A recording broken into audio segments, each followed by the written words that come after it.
नमस्कार, मैं अमनीसा पाल, आप सभी का स्वागत है हमारे चैनल पे। बात करेंगे योगी आदित्यनाथ के बयान को लेके। योगी आदित्यनाथ ने जो बयान दिया है, संभल के जो लोग हैं उनका डीएनए और बांग्लादेशियों का डीएनए सेम है, इसको लेके सियासत ये गर्मा गई है। अखिलेश यादव हैं, इसमें पलटवार करते हुए कह रहे हैं कि अगर योगी आदित्यनाथ को डीएनए टेस्ट करवाने का इतना ही शौक है तो हमारा डीएनए टेस्ट कर लें और जितने भी हमारे पार्टी के कार्यकर्ता हैं उनका डीएनए टेस्ट कर लें। बात ये सब संभल के मस्जिद से शुरू हुई थी और अब बांग्लादेश पे जाके थमी है। बात करेंगे जनता से, जनता की क्या राय है। क्या नाम हो सर आपका? लक्ष्मण। क्या कहेंगे सर, जिस तरह से संभल की मस्जिद का सर्वे से ये बात स्टार्ट होती है, अब ये बात है जो जाके बांग्लादेश पे खत्म होती है। योगी आदित्यनाथ ने बयान दिया है संभल के लोगों का और साथ ही बांग्लादेशियों का डीएनए सेम है, इसको लेके क्या कहेंगे? देखिए, संभल वाला भी मामला वो भी है और बांग्लादेश का भी मामला है। हिंदू को प्रताड़ित करने की चेष्टा विपक्ष वाले करते हैं। बांग्लादेश में भी यही हाल है। हिंदू पलायन कर रहा है, परेशान हो रहा है, तो वो जरूरी है। जो बोल रहे योगी सही बोल रहे, योगी तो बोल ही रहे हैं। विपक्ष तो केवल एक धर्म के पीछे पड़े हुए हाथ धो के, एक धर्म के पीछे पड़े हुए हाथ। विपक्ष का काम है केवल अपनी वोट बैंक देखना। वो सोच रहा है कि ये वोट ना कटे, तो एक धर्म में पड़े हुए हैं। लेकिन योगी मोदी देख रहा है जो बांग्लादेश में क्या हो रहा है। संभल की घटना पे निगाह रखी, जबकि इसमें योगी मोदी का कोई रोल नहीं है। तो प्रशासन वहाँ जिम्मेदारी लेगी अपनी, जो भी है उन पे देखेगा ही। सर, अभी जमा मस्जिद का भी, जो दिल्ली की जमा मस्जिद है, उसका भी सर्वे होने की बात सामने आ रही है कि इसका भी सर्वे होना चाहिए। इसकी जो सीढ़ियाँ हैं, इसके नीचे हिंदू देवी देवताओं की मूर्तियाँ होने की संभावना है, साथ ही कुछ अवशेष होने की संभावना है। क्या कहेंगे इसको लेकर? नहीं, सर्वे होते हैं। सर्वे में क्या दिक्कत है? कोई जमा मस्जिद तोड़ने थोड़ी जा रहा है। पेटिशन लगाए, अगर पेटिशन लगाता है कोर्ट में कोई भी, ये सरकार तो कर दी रही है। पेटिशन याचिका करता कोई जाता है कोर्ट में, जाता है, अगर उसकी पेटिशन सुनने लायक है तो एक्सेप्ट होता है, नहीं तो रिजेक्ट कर देता है। तो सर्वे का मसला है। सर्वे होने अगर होगा, कोर्ट आदेश देगा तो सर्वे होगी। सर्वे से किसी को दिक्कत नहीं आनी चाहिए। तोड़ने के लिए थोड़ी आदेश ले रहा है। विपक्ष कह रहा है कि पूरा भारत खुदवा दो। ऐसे धीरे धीरे करके जब आप खुदवाने की बात कर रहे हो, सर्वे करवाने की बात कर रहे हो, एएसआई पीछे लगा रहे हो, तो आप पूरा भारत खुदवा दो। विपक्ष तो पहले ही काम खराब किया विपक्ष ने। वो ही तो कह रहा, विपक्ष ने करा क्या? 1991 एक्ट ला के रात दिया। क्यों लादा भाई, क्यों करा? और उस 91 वाला जो 1991 वाला जो एक्ट है, उसको अभी छेड़ा नहीं जा रहा। उसमें सर्वे पे रोक नहीं है। सर्वे का किसी को भी अधिकार है, कोर्ट जाने का सबको अधिकार है। कोर्ट जा रहा है, चाहे वो भी जा रहे। और बड़ बोर्ड क्यों जा रहा है? बड़ बोर्ड आज भी कर्नाटक में 101 जगह अपनी दागा ठोक दिए। अगर वो दावा ठोक रहे तो बढ़िया है, और इधर से इस पक्ष से अगर दावा ठोके तो खराब है। तो ये तरीका ठीक नहीं है विपक्ष का। हाँ सर, क्या नाम हो आपका? मेरा नाम सागर है। कहाँ से हैं सर आप? मैं हरियाणा से हूँ। हरियाणा से। सर, क्या कहेंगे, अभी जो योगी आदित्यनाथ ने बयान दिया है, कहा है कि संभल के लोगों का और बांग्लादेशी लोगों का जो डीएनए है वो सेम है, इसको लेके विपक्ष है वो काफ़ी हलबला गया है और काफ़ी बौखला गया है। कह रहा है कि जो योगी आदित्यनाथ इस तरह के बयान दे रहे हैं, डीएनए वाले बयान दे रहे हैं, उनके ऊपर ये शोभा नहीं देता है। क्या कहेंगे आप? नहीं, देखो, उन्होंने जो कहा है, जो पिछले 2-4 महीने में जो हो रहा है उनको देखते हुए कहा है। बांग्लादेश में ठीक है, हिंदू पे अटैक हो रहा है। संभल में जो हुआ है वहाँ पे जो मस्जिद को लेकर मुद्दा हो रहा है, उसको लेके कहा गया है। तो मेरे ख्याल से इतना कुछ गलत तो है नहीं। वो भी मुसलमान, यहाँ पे संभल वाले अटैक करने वाले भी मुसलमान, तो डीएनए का कोई बहुत बड़ी बात तो क्या नहीं थी इसमें। पॉलिटिकल स्टेटमेंट है, वो कहा जाता है, ऐसी कोई बड़ी बात नहीं है। अच्छा सर, अभी जमा मस्जिद का सर्वे करवाने की बात हो रही है। एएसआई को चिट्ठी लिखी गई है हिंदू समुदाय की तरफ से कि इसका भी सर्वे होना चाहिए। यहाँ की जो सीढ़ियाँ हैं उसमें कहीं ना कहीं हिंदू देवी देवताओं की प्रतिमा होने की भी संभावना है, कुछ मूर्तियाँ। देखो, दिल्ली वाली का मैंने तो सुना नहीं, दिल्ली वाली पे भी ऐसा कुछ हुआ है। फिलहाल संभल वाली पे चल रहा है। हाँ, दिल्ली में मैंने नहीं सुना, संभल वाली पे चल रहा है अभी मामला। उस पे भी मेरे ख्याल से जो पीआईएल लगाई गई थी, जो विष्णु शंकर जैन की तरफ से, वो ये लगाई गई थी कि एएसआई के अंडर थी वो बिल्डिंग। मस्जिद एएसआई के अंडर थी। 2012-13 में एआईसी से भी उसका कंट्रोल छीन लिया गया। एएसआई को वहाँ से हटा दिया गया, एंटर नहीं कर सकती। तो एएसआई को कंट्रोल लेने के लिए पीएल डाली गई थी। ठीक है, फिर प्लस में ये कि सर्वे आइडेंटिफिकेशन के लिए सर्वे 91 एक्ट को वो नहीं करता। ठीक है, उसके अंडर नहीं आता, तो उससे अलग हट गया। तो ये दो चीज़ थी। एएसआई के अंडर हाँ डेफिनेटली आनी चाहिए। जब एएसआई मार्क था वो, तो एएसआई के अंडर ही रहना चाहिए। प्लस में अगर सर्वे अगर हो रहा है उसमें कोई इशू नहीं होना चाहिए। सर्वे के बाद पता लग जाएगा, दूध का दूध पानी हो जाएगा, क्या दिक्कत है? ये तो हकीकत है। मुगल आए थे, आक्रमण करे थे, मंदिर तोड़े गए, खास करके नॉर्थ इंडिया में। तो सर्वे कराने में क्या दिक्कत है? अभी कुछ ना तो उसमें खुदाई का ऑर्डर हुआ, ना कुछ ऐसा कि क्या होगा क्या नहीं होगा, ठीक है। प्लस में जो भी उनकी पार्टी थी, अंजुमन इंतजामिया या जो भी ये होते हैं, इनको सब सारा पता होता है, उनको वकीलों को भी सब पता होता है। अब तो जो अनुज चौधरी जो थे वहाँ पे, जो पुलिस वाले जो बंदे थे, इंस्पेक्टर वगैरह, उनकी वीडियो आ गई, वो उनको समझा भी रहे थे।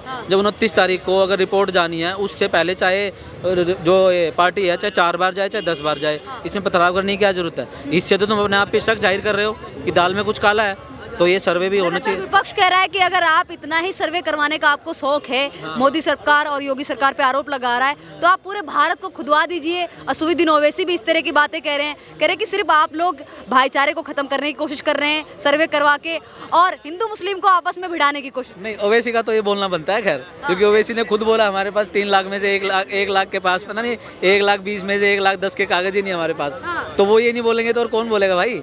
और उन्हीं की जो वोट बैंक, उनका जो ये वाला वोट बैंक जिस पार्टी का है, वो ये बोलेंगे डेफिनेटली।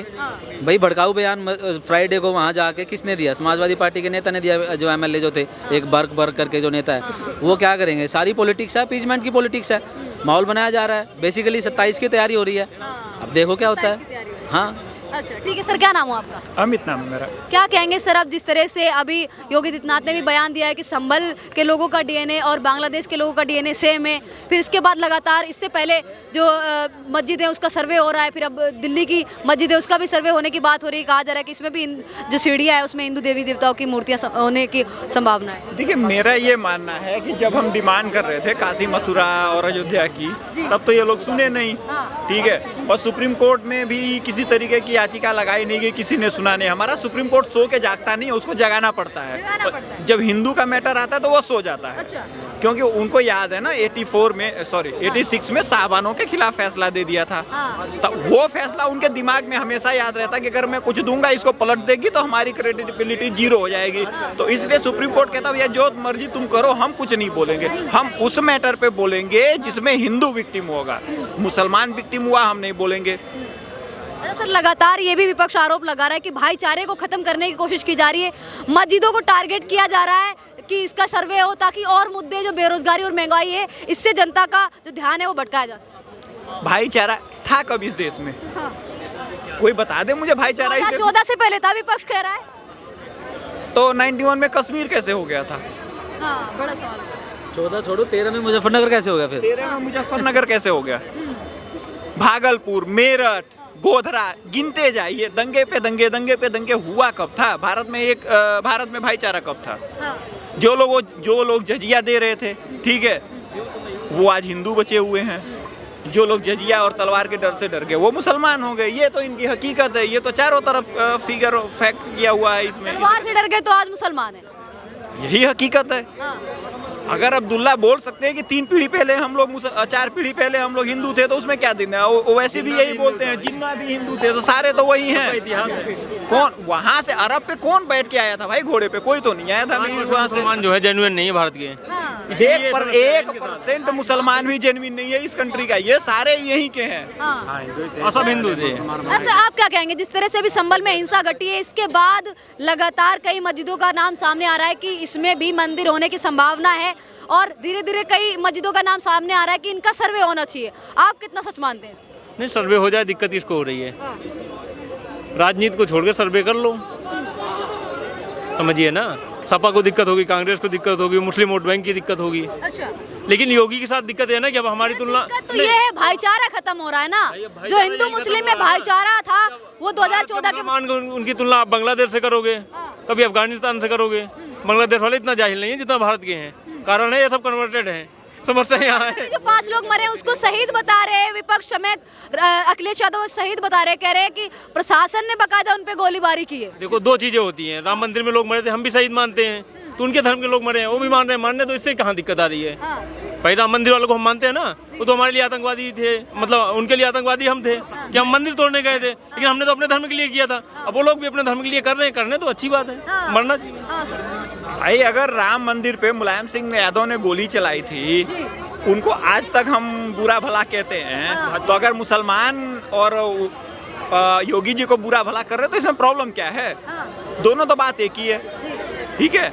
भैया जो जिसके लिए करेगा वो उसका गुण गाएगा, इसमें कौन सी दिक्कत है। अरे सर, आप तीनों से एक आखिरी सवाल है, आप इसको लेके क्या कहेंगे? लगातार विपक्ष है, वो चाहे राहुल गांधी हो गए, प्रियंका गांधी, संभल में जाते हैं पर उनको प्रशासन जाने नहीं देता है, और लेकिन संभल की बात करते हैं, वो कई ऐसे मुद्दों की बात करते हैं, भाईचारे को लेके बात करते हैं, मस्जिद को लेके बात करते हैं कि मस्जिदों को टारगेट किया जा रहा है, लेकिन बांग्लादेश में जो हिंदुओं के साथ अत्याचार हो रहा है उसको लेके क्यों मौन है और चुप्पी साधे हुए? बांग्लादेश तो देखो, उनको शायद पासपोर्ट लेके वीज़ा लेके जाना पड़े। हाँ। संदेश खली के लिए तो वीज़ा नहीं चाहिए था, शायद बंगाल के लिए, हाँ, वहाँ भी नहीं गए। हाँ, बात ये है ना, पॉलिटिक्स कर रहे हैं। हालांकि जाने देना चाहिए उनको, मेरे अकॉर्डिंग तो जाने देना चाहिए, कोई बड़ी बात नहीं। बात ये है कि तुम वहाँ पे जा रहे हो, ठीक है, जब संसद का सत्र चल रहा है तुम वहाँ पे नहीं बोल रहे हो उस पर, वहाँ भी तुम्हें अडानी याद आता है। अमेरिकन रिपोर्ट को लेके तुम चिपक जाते हो। जब संभल के लोगों की तुम्हें अगर इतनी फिक्र है, तुम वहाँ जा रहे हो, मरे जा रहे हो, तो एक बार वहाँ पे भी 4 शब्द बोल लो, जवाब ले लो सरकार का। जहाँ बोलना चाहिए वहाँ नहीं बोलोगे, पर वहाँ हंगामा करने जाओगे। हाथरस भी गए थे, बेटी हूँ लड़ सकती हूँ, चिपक के आई थी, उसको गले मिल के आई थी सोनिया गांधी, जबकि सेम टाइम पे 12-13 इंसिडेंट्स राजस्थान में हुए थे, वहाँ नहीं गई। मैं तो कह रहा हूँ जा लेने दो इनको, देख लो क्या कर लेंगे ये। सिर्फ यही है कि माहौल ख़राब करेंगे और कुछ नहीं। मेरे अकॉर्डिंग इनको जाने देना चाहिए, कुछ नहीं होना जाना इससे, सबको पता है। दूर रह के भी इनको वही पॉलिटिक्स करनी, वहाँ जाके भी वही करेंगे। हाँ, लेकिन बात यह है कि लोग बेवकूफ़ नहीं है, संसद में इनको बोलना चाहिए, अपनी बात रखे, सरकार की सुने। वहाँ पे अडानी यूजलेस मुद्दा, जिनको खुद इंडिया गठबंधन के मेंबर नहीं उसको सपोर्ट कर रहे, वो मुद्दा उठाएंगे, वहाँ जाके नौटंकी करेंगे। तो नौटंकी से ज़्यादा कुछ नहीं है। आप क्या कहेंगे सर, विपक्ष क्यों नहीं बोलता है बांग्लादेश को लेके? बांग्लादेश में जो हिंदुओं के साथ अत्याचार हो रहा है और लगातार संभल की बात करता है और कई ऐसे मुद्दे हैं जिसको बात करता है। बेसिक सा कॉन्सेप्ट ये है कि मेरे एक बात बोलने से मुझे 10 लाख रुपए मिलने वाले हैं और 10 घंटा बोल के मुझे 10 रुपया मिलने वाला है, तो मैं एक बात बोलूंगा या 10 बात बोलूंगा? भाई वो मुसलमानों की बात करेंगे, उनको वोट बैंक की बात करते हैं, हम वोटर की बात करते हैं, तो नेता हमेशा वोट बैंक के पास जाएगा, ये तो नहीं हकीकत है। हाँ, सर आप क्या कहेंगे, क्यों नहीं विपक्ष है और राहुल गांधी और देश में एक साहब हैं, यूक्रेन रूस का जो युद्ध था उसको फोन पे रुकवा देते हैं। बांग्लादेश कौन सी बड़ी बात है, एक फोन कर दो वहाँ भी ना, कि नंबर नहीं मिल रहा।